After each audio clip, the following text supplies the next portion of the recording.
The crises are occurring under the eye of several Biden administration agencies.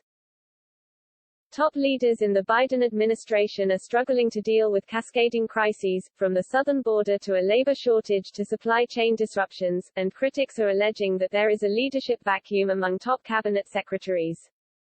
Most of the members of the cabinet are anonymous people who are not well known to the American people and are not capable or apparently not interested in stepping forward and defending what the administration is doing and what they have in their particular departments, Fox News contributor Karl Rove said on America Reports Friday. The issues the administration is struggling to deal with span many subject matters and many departments. There are major supply chain disruptions that are contributing to inflated prices and that the White House says may lead to shortages around Christmas. President Biden spoke about the issue this week, but Transportation Secretary Pete Buttigieg went on parental leave for about 2 months without disclosing it until Politico reported the news Thursday.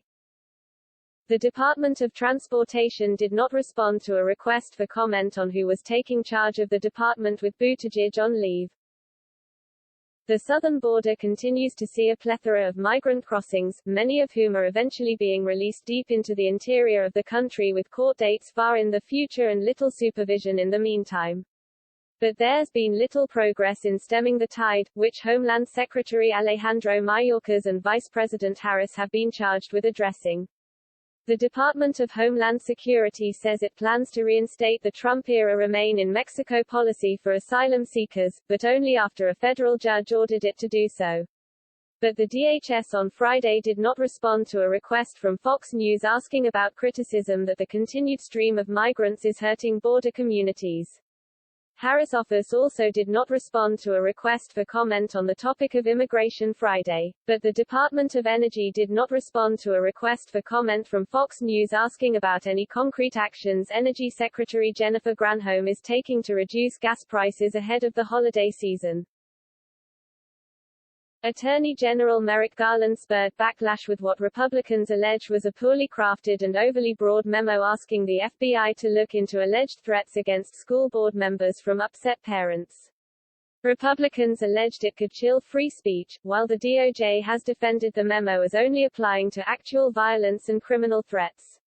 Defense Secretary Lloyd Austin and Secretary of State Antony Blinken, meanwhile, are likely to be subject to intense scrutiny for months about the deadly U.S. withdrawal from Afghanistan.